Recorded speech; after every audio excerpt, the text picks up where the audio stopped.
Hi, everyone. I am Lachelle Gaines. I am the Director of Government Affairs, Public Policy, and DEI here at GLAR. Thank you for joining us. Today, we will be having a conversation with... Hi, I'm Graci Harkema. I'm an inspirational speaker and author, and you just saw me speak at the April Industry Update.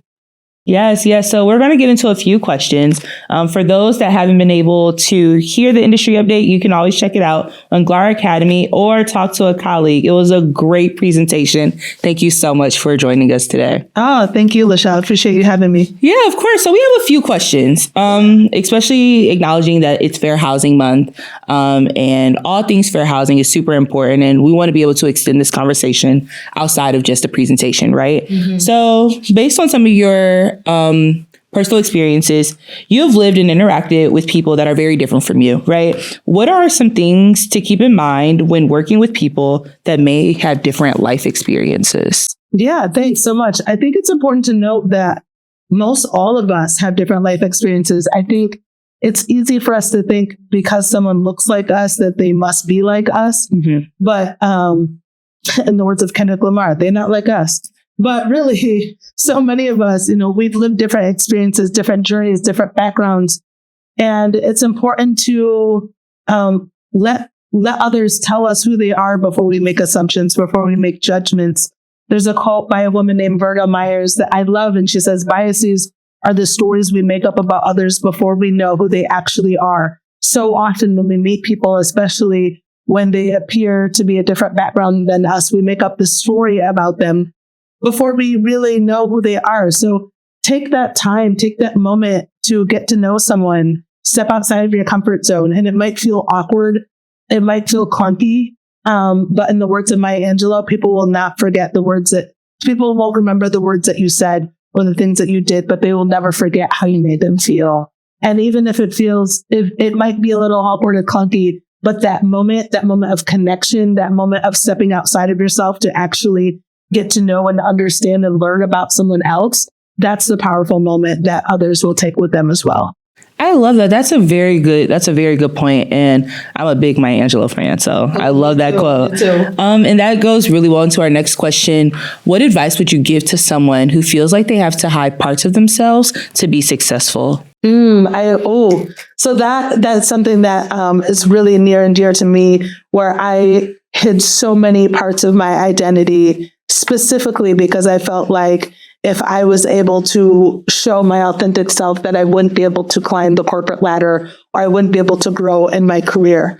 And it's important to know, too, that most of us, of all identities, do hide parts of who we are, especially in the workplace, because we feel like there's parts of us that are hindering us from being successful. So I would say my advice is, first and foremost, find your safe people. Who's someone that you can trust, who you can lean on, who loves and supports and accepts you for who you are.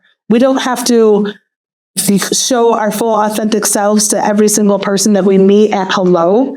Sometimes authenticity is a growth process where we need to build that trust with people. We need to understand and know that we're safe. So find your safe people, and then as your relationship and as the trust continues to grow and develop, then start showing more parts of you. It doesn't have to be all at once. We can start small. Growth is a process, and authenticity is a process as well. Yes, that word of authenticity is so important. Remaining who we are, mm-hmm. and in all spaces, right? And being bold with who we are and feeling comfortable enough to be bold. That's so important. I'm curious as to, because in your memoir, you speak about the different stages of your life and the different spaces you kind of like integrated in. And, whether it was assimilation, as you mentioned to your story prior, or even just kind of being in these spaces, trying to exist. I'm curious as to, when feeling that you are not fully accepted, mm-hmm. that can be a very difficult space to be in, right? So what are some things that you kept in mind when going through those difficult times, whether it was professionally or personally? Yes, I love that. So one of the things, I used to think that belonging was assimilating. I thought that belonging was assimilating to other people's needs or expectations. And I thought that if I acted like everyone else, or if I did what everyone else did, then I would find belonging and acceptance, and that would help me grow in my career or outside of the workplace as well. But what I realized was assimilating was I was actually losing parts of myself. And there's a quote by Brene Brown that I love so much. And she states that true belonging doesn't require you to change who you are. It requires you to be who you are.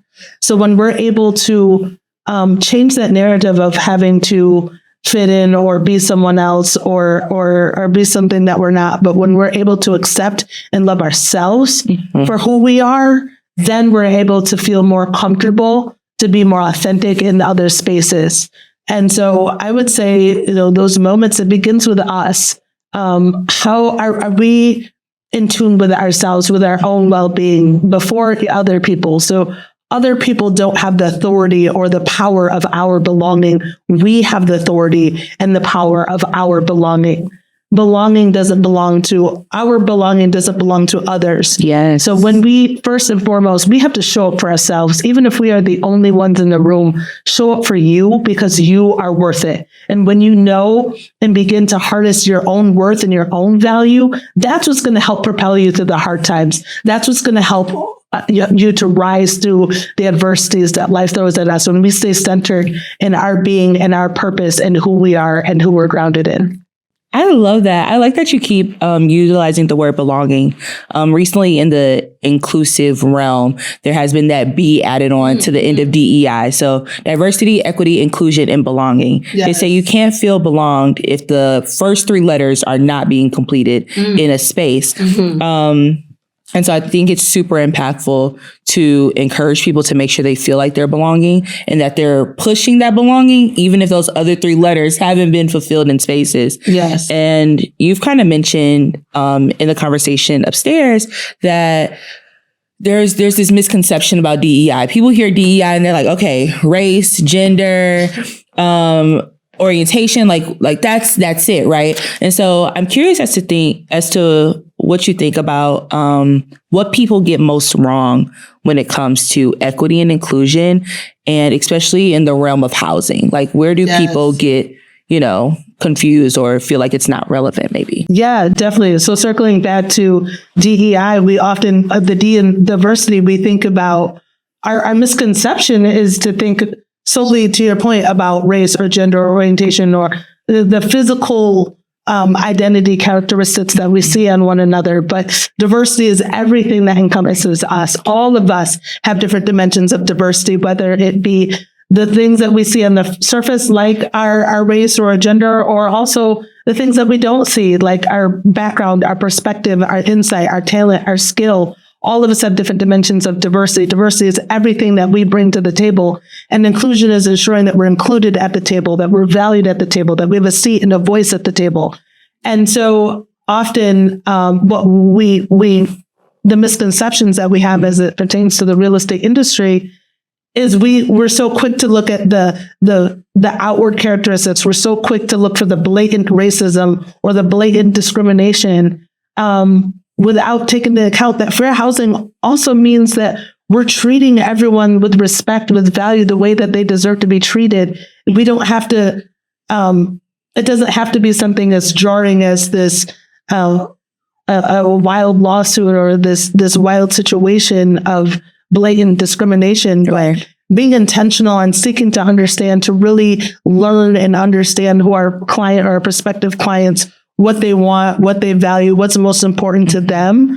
Those are the things too that add up, that are so impactful, that we need to have as foundations to fair housing.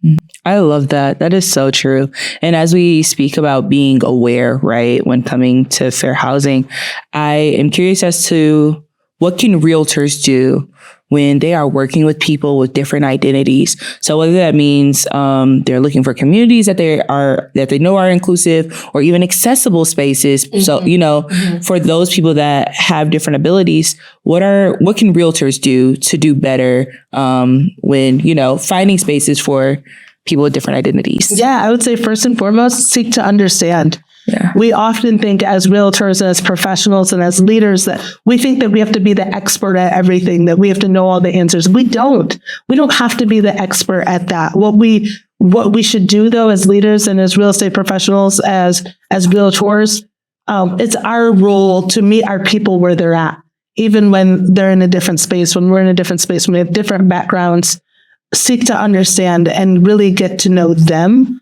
And that by seeking to understand and allowing them to show us who they are, that will give us the information that we need so that we can be the best leader, that we can be the best agent, the best broker for them to be able to meet their needs. I love that. I always tell people, regardless of how much DEI education I give myself, I still am not an expert in everything. There's always a space to learn. And I definitely want to encourage everyone, especially our members, to understand that the work never stops. There's always a space to learn. And as long as you're willing to learn, then you can serve your community in the best way that you know how. And with that being said, that is all I have for you all today. Thank you so much for joining. Thank you. Yes, so much. really quick plug. She has a memoir, y'all.